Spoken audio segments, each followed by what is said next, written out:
Hi friends, breakfast, lunch, dinner எல்லாத்துக்குமே பெஸ்ட்டாக suit ஆகிற மாதிரி சூப்பரான டேஸ்ட்டில் ஹெல்த்தியாக துவையல் ரெசிபி எப்படி செய்கிறதுன்னு பார்க்கலாம். வீடியோக்குள்ளே போகிறதுக்கு முன்னாடி நம்ம சேனலை மறக்காமல் சப்ஸ்கிரைப் பண்ணிவிடுங்க. அப்படியே பக்கத்தில் இருக்க பெல் பட்டனையும் கிளிக் பண்ணிவிடுங்க. இன்றைக்கி நம்ம கொத்தமல்லி தண்டு வச்சு தான் டேஸ்ட்டான துவையல் எப்படி செய்கிறதுன்னு பார்க்க போகிறோம். ஃபஸ்ட்டு இந்த தண்டில் இருக்கிற வேறு பகுதியை நம்ம கட் பண்ணி எடுத்துடலாம். இப்போ இதே மாதிரி எல்லாத்தையும் கட் பண்ணிவிட்டு தண்ணியில் சேர்த்துட்டு ஒரு 2-3 டைம் நல்லா அலசி எடுத்துக்கலாம்.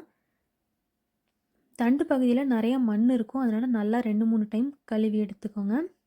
இப்போ இதை தண்ணி இல்லாமல் வடிச்சிட்டு இந்த அளவுக்கு சின்ன துண்டுகளாக கட் பண்ணி எடுத்துக்கலாம்.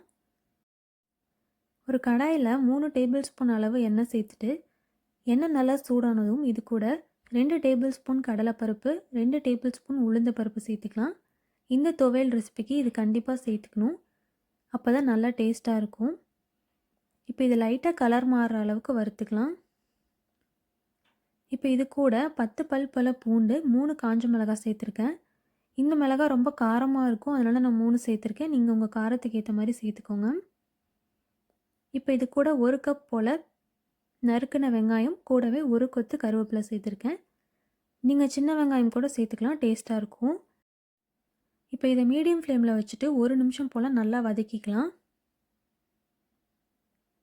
இப்போ இந்த அளவுக்கு கலர் மாறினதுக்கப்புறம் இது கூட 1/2 கப் போல் துருவன தேங்காய், ஒரு சின்ன நெல்லிக்காய் சைஸ் புளி சேர்த்துட்டு லைட்டாக கலந்து விட்டுடலாம். தேங்காய் சேர்த்ததுக்கப்புறம் ரொம்ப நேரம் வதக்க தேவையில்லை, ஒரு 10 செகண்ட் கலந்து விட்டால் போதும். இப்போ இது கூட நம்ம கட் பண்ணி வச்சுருந்த கொத்தமல்லி தண்டுகளை சேர்த்துக்கலாம். ஈரம் இல்லாமல் வடித்து சேர்த்துக்கோங்க. இது கூடவே ஃப்ளேவருக்காக நான் ஒரு கை நிறையா புதினா இலை சேர்த்துருக்கேன். நீங்கள் கொத்தமல்லி இலை கூட சேர்த்துக்கலாம், ஆனால் இந்த துவையல் ரெசிபிக்கு புதினா இலை சேர்த்துக்கிட்டா தான் ரொம்பவே டேஸ்ட்டாக இருக்கும். இப்போ இதை லைட்டாக கலந்து விட்டுடலாம்.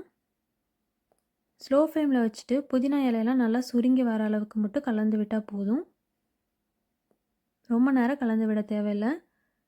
இப்போ புதினா இலையெல்லாம் நல்லா சுருங்கி வந்துருச்சு. இந்த ஸ்டேஜில் ஸ்டவ்வை ஆஃப் பண்ணிவிட்டு ஒரு 10 நிமிஷம் இதை நல்லா ஆற விட்டுடலாம். இப்போ இதை நல்லா ஆறினதுக்கப்புறம் ஒரு மிக்ஸி ஜாரில் சேர்த்துக்கலாம்.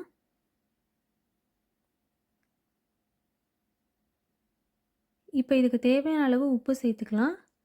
நான் ஒரு 1/2 டேபிள் ஸ்பூன் சேர்த்துருக்கேன், நீங்கள் உங்கள் டேஸ்ட்டுக்கு ஏற்ற மாதிரி சேர்த்துக்கோங்க. இது கூட கொஞ்சமாக மட்டும் தண்ணி சேர்த்துட்டு ஒரு பேஸ்ட்டு கன்சிஸ்டன்சிக்கு அரைச்சி எடுத்துக்கலாம். இப்போ இதை ஒரு பவுலுக்கு மாற்றிடலாம். நான் இதை சாதத்துக்காக செஞ்சுருக்கேன், அதனால் ரொம்ப தண்ணி சேர்க்காம கொஞ்சம் கெட்டியாக அரைச்சிருக்கேன். நீங்கள் இட்லி தோசைக்கு சாப்பிட்ற மாதிரி இருந்தால் கொஞ்சம் தண்ணியை சேர்த்து அரைச்சிக்கோங்க. துவையல் இந்த அளவுக்கு கெட்டியாக இருந்தால் சாதத்தோடு பிணைஞ்சு சாப்பிடும்போது நல்லாயிருக்கும். இப்போ இதுக்கு ஒரு தாளிப்பு ரெடி பண்ணிக்கலாம். ஒரு சின்ன பேனில் 2 டேபிள் ஸ்பூன் ஆயில் சேர்த்துட்டு ஆயில் சூடானதும் 1/2 டேபிள் ஸ்பூன் கடுகு, 1/2 டேபிள் ஸ்பூன் உளுந்தம்பருப்பு, 1/2 டேபிள் ஸ்பூன் கடலைப்பருப்பு சேர்த்துக்கலாம். உளுந்தம்பருப்பும் கடலைப்பருப்பும் சேர்த்துக்கிறப்ப சாப்பிடும்போது இடையில கடிக்கிறப்ப ரொம்பவே டேஸ்ட்டாக இருக்கும். இப்போ இது கூட 1 காஞ்ச மிளகாய், 2 கொத்து கருவேப்பிலை சேர்த்துட்டு நல்லா கலந்து விட்டுடலாம். அவ்வளோதான், ஸ்டவ் ஆஃப் பண்ணிவிட்டு இந்த தாளிப்பை துவையலோடு சேர்த்துட்டு நல்லா மிக்ஸ் பண்ணி விட்டுடலாம். டேஸ்ட்டான கொத்தமல்லி தண்டு துவையல் ரெடி ஆயிடுச்சு. இது கொத்தமல்லி சட்னியை விட ரொம்பவே டேஸ்ட்டாக இருக்கும். நீங்களும் கண்டிப்பாக ட்ரை பண்ணி பார்த்துட்டு டேஸ்ட் எப்படி இருக்குன்னு கமெண்ட்டில் சொல்லுங்கள். இந்த வீடியோ பிடிச்சிட்டுனா மறக்காமல் லைக் பண்ணுங்கள்.